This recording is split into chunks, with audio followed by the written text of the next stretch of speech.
잠깐 생각해 보세요. 오늘 하루, 여러분은 몇 번이나 타인의 눈을 의식했나요? SNS에 사진을 올리기 전에 이게 어떻게 보일까 고민했나요? 회의에서 의견이 있었지만, 혹시 이상하게 보일까봐 입을 닫은 적 있나요? 누군가의 부탁을 거절하고 싶었지만, 나쁜 사람으로 보일까봐 그냥 수락해버린 적 있나요? 우리는 하루에도 수십 번 타인의 시선 앞에 서 있습니다. 그리고 그 시선 앞에서 우리는 조금씩, 아주 조금씩 진짜 자신을 지워나갑니다. 오늘 이야기할 철학자 프리드리히 니체는 19세기 독일의 사상가입니다. 그는 당시 사람들이 가장 듣기 싫어하는 말을 서슴없이 했습니다. 편안한 위로 대신 불편한 진실을 말했고, 대중이 원하는 답 대신 인간이 마주해야 할 질문을 던졌습니다. 그리고 그 질문 중 하나가 바로 이것입니다. 너는 지금 누구의 삶을 살고 있는가? 우리는 왜 이렇게 인정에 목말라 할까요? 사실 인정받고 싶은 욕구 자체는 나쁜 것이 아닙니다. 심리학적으로 보면 인간은 태어날 때부터 사회적 존재입니다. 집단 안에서 인정받고 소속감을 느끼는 것, 그것은 생존 본능과도 연결되어 있습니다. 수만 년 전 인류가 무리에서 쫓겨나는 것은 곧 죽음을 의미했으니까요. 문제는 그 본능이 현대 사회에서 과잉 작동한다는 겁니다. 더 이상 무리에서 쫓겨나도 죽지 않는 시대인데 우리는 여전히 타인의 시선을 생존의 문제처럼 받아들입니다. SNS의 좋아요, 개수의 하루의 기분이 달라지고 누군가 내 말에 동의하지 않으면 불안해집니다. 니체는 이 현상을 꿰뚫어 봤습니다. 그는 이것을 노예의 도덕이라고 불렀습니다. 강자의 기준이 아니라 타인의 평가에 의해 자신의 가치를 결정하는 삶. 자기 안에서 답을 찾는 것이 아니라 밖에서 허락을 구하는 삶. 모든 사람에게 인정받고 싶은 순간, 너는 이미 자유를 잃은 것이다. 이 말은 단순한 격언이 아닙니다. 니체가 평생을 통해 증명하려 했던 하나의 진실입니다. 인정 욕구가 삶을 어떻게 망가뜨리는지 좀 더 구체적으로 들여다볼 필요가 있습니다. 첫 번째 문제, 거절하지 못하는 삶. 여러분 주변에 이런 사람 있으신가요? 항상 웃으면서 네, 알겠습니다를 반복하는 사람. 어떤 부탁을 해도 거절하지 않는 사람. 처음엔 그 사람이 정말 착한 사람처럼 보입니다. 하지만 그 사람 속을 들여다보면 어떨까요? 쌓여가는 피로, 억눌린 분노, 그리고 자신을 잃어가는 공허함이 있을 겁니다. 니체는 말합니다. 그것은 착함이 아니라 두려움이라고. 거절했을 때 상대가 나를 싫어할까봐 두려운 것, 나쁜 사람으로 찍힐까봐 두려운 것.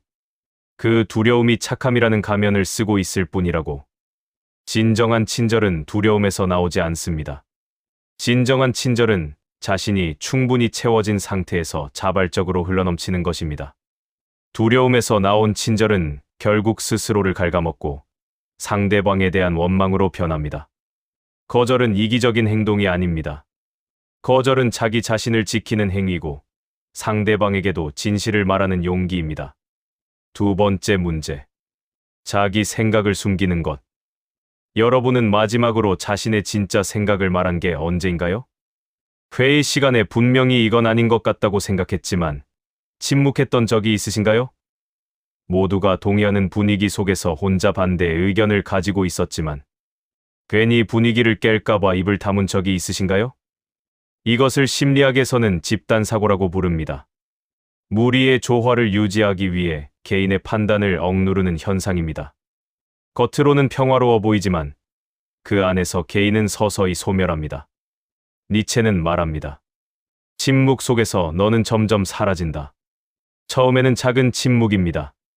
이 정도는 괜찮겠지 하고 생각을 삼킵니다. 그러다 두 번, 세 번 반복되면 어느 순간부터 자신이 어떤 생각을 가지고 있는지조차 모르게 됩니다. 자신의 의견을 말하는 것은 단순한 소통의 문제가 아닙니다.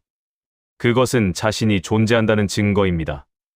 내가 이 세상에 나만의 관점을 가진 고유한 존재라는 선언입니다. 물론 모든 생각을 무조건 내뱉으라는 것이 아닙니다.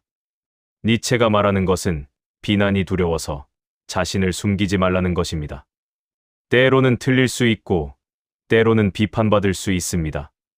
그러나 그 과정을 통해 우리는 더 선명하게 자신이 됩니다. 세 번째 문제.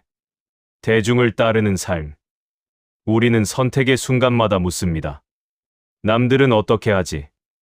이게 보편적인 방향이야? 이 길이 안전한 길이야? 그리고 대부분 남들이 가는 길을 택합니다. 그 길이 자신에게 맞지 않는다는 것을 어렴풋이 알면서도, 그 길이 자신이 원하는 길이 아니라는 것을 느끼면서도. 왜냐하면 대중의 길은 안전하기 때문입니다. 실패해도 다들 그렇게 했으니까 라는 변명이 가능하고, 남들이 인정하는 길이니까 비난받을 일이 없습니다. 니체는 이 안전한 길을 선택하는 사람들을 향해 날카롭게 말합니다. 강한 인간은 타인의 인정에 의존하지 않는다. 여기서 말하는 강한 인간은 근육이 강한 사람이 아닙니다. 외부의 평가 없이도 자기 삶의 방향을 스스로 결정할 수 있는 사람입니다. 니체는 이것을 위버맨쉬, 즉 초인의 개념으로 설명했습니다. 초인은 외부의 가치 기준을 따르지 않고 스스로 가치를 창조하는 인간입니다. 남이 정해놓은 좋음과 나쁨의 기준이 아니라 자신만의 기준으로 삶을 판단하는 사람입니다. 이것이 쉬운 일일까요? 절대 그렇지 않습니다. 대중의 길을 벗어나는 것은 외로움을 감수해야 하고, 비난을 견뎌야 하며, 실패했을 때 혼자 책임져야 합니다. 그렇기에 대부분의 사람들은 그 길을 선택하지 않습니다. 하지만 니체는 묻습니다. 안전하지만 자기 자신이 아닌 삶과 불확실하지만 진짜 자신의 삶 중에서 어느 것이 더 인간다운 삶인가라고. 그렇다면 실제로 어떻게 해야 할까요? 니체의 철학을 삶에 적용하는 세 가지 방법을 이야기해 보겠습니다. 첫 번째, 모든 사람을 만족시키려는 생각을 버려라. 이것은 매우 중요한 출발점입니다.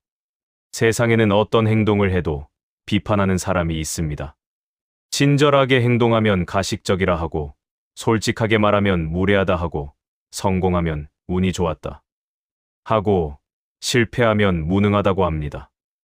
모든 사람을 만족시키는 것은 처음부터 불가능한 게임입니다. 그 게임을 계속하는 한 여러분은 영원히 지는 쪽에 서 있을 수밖에 없습니다. 니체는 말합니다. 그 불가능한 게임에서 손을 떼라고. 나를 좋아하는 사람이 있으면 나를 싫어하는 사람도 있습니다. 이것은 자연의 법칙과도 같습니다. 모든 사람에게 사랑받으려는 시도는 결국 아무에게도 진짜 자신을 보여주지 못하는 삶으로 이어집니다. 대신 이렇게 생각해 보세요. 나를 좋아하는 사람에게 더 충실한 사람이 되는 것. 나를 싫어하는 사람의 시선에 에너지를 쏟지 않는 것. 그것만으로도 삶이 훨씬 가벼워집니다. 두 번째, 자기 기준을 세워라. 자기 기준을 갖는다는 것은 추상적으로 들릴 수 있습니다. 구체적으로 어떻게 하면 될까요? 시작은 아주 단순한 질문입니다. 나는 무엇을 중요하게 생각하는가? 나는 어떤 사람이 되고 싶은가? 나는 어떤 삶을 살고 싶은가? 이 질문들에 대한 답이 없는 상태에서는 타인의 기준에 흔들릴 수밖에 없습니다. 자기 나침반이 없으니까요. 남이 북쪽이라고 하면 북쪽인 줄 알고, 남이 남쪽이라고 하면 남쪽인 줄 알고 방황하게 됩니다. 니체는 평생 이 질문과 씨름했습니다. 그리고 그 답을 찾는 과정이 곧 철학이라고 했습니다. 여러분도 지금 당장 완벽한 답을 낼 필요는 없습니다. 하지만 그 질문을 시작하는 것, 그것이 자기 기준을 갖는 첫걸음입니다.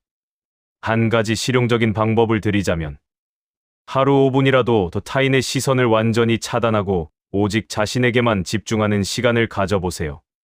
일기를 써도 좋고, 조용히 앉아 자신의 감정을 관찰해도 좋습니다. 그 시간이 쌓이면 점점 자신이 무엇을 원하는지 선명해집니다. 세 번째, 혼자 있는 것을 두려워하지 마라. 니체는 말합니다. 혼자 있을 수 없는 사람은 자유로울 수 없다. 이 말이 처음에는 냉정하게 들릴 수 있습니다. 혼자 있는 것이 왜 자유와 연결되는 걸까요? 생각해보면 이렇습니다. 혼자 있는 것이 두려운 사람은 항상 누군가와 함께 있어야 합니다. 그 누군가를 잃지 않기 위해 자신을 맞추고 상대가 원하는 모습이 되려 합니다. 결국 관계를 유지하기 위해 자신을 포기하게 됩니다. 반면 혼자 있는 것이 편안한 사람은 다릅니다. 외로움을 피하기 위해 관계를 유지하는 것이 아니라 진짜 원해서 관계를 선택합니다. 그 관계 안에서도 자신을 잃지 않습니다. 혼자 있는 능력은 자기 자신과 친해지는 능력입니다. 아무도 없어도 괜찮은 상태, 타인의 시선 없이도 자신이 완전하다는 감각. 그것이 진정한 독립이고 진정한 자유의 기반입니다.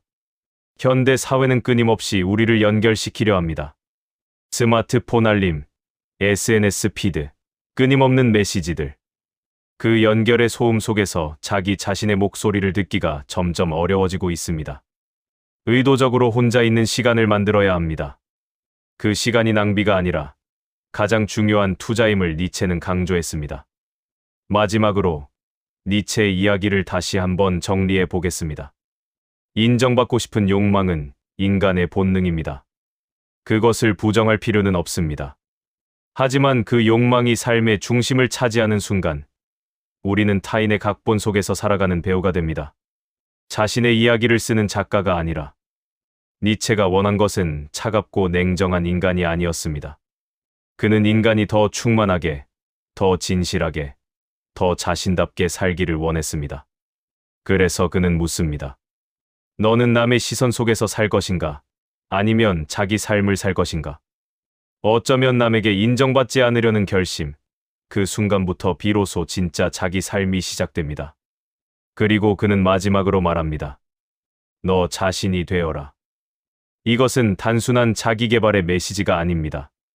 이것은 철학적 명령입니다. 수천 년의 인류 역사 속에서 가장 어렵고, 가장 중요하고, 가장 가치 있는 과제. 바로 자기 자신으로 사는 것. 그것이 진짜 자유의 시작입니다. 오늘 이 이야기가 여러분의 하루의 작은 울림이 되었으면 합니다. 지금 이 순간, 타인의 시선에 맞추느라 지쳐있는 분이 있다면 이 말을 전하고 싶습니다. 당신은 이미 충분합니다. 남이 인정해주기 전에도 당신은 이미 충분한 사람입니다. 오늘 니체 영상은 여기까지입니다. 구독과 좋아요로 명언소리 채널에 응원 보내주시면 감사하겠습니다. 시청해주셔서 감사합니다. 다음 영상에서 뵙겠습니다.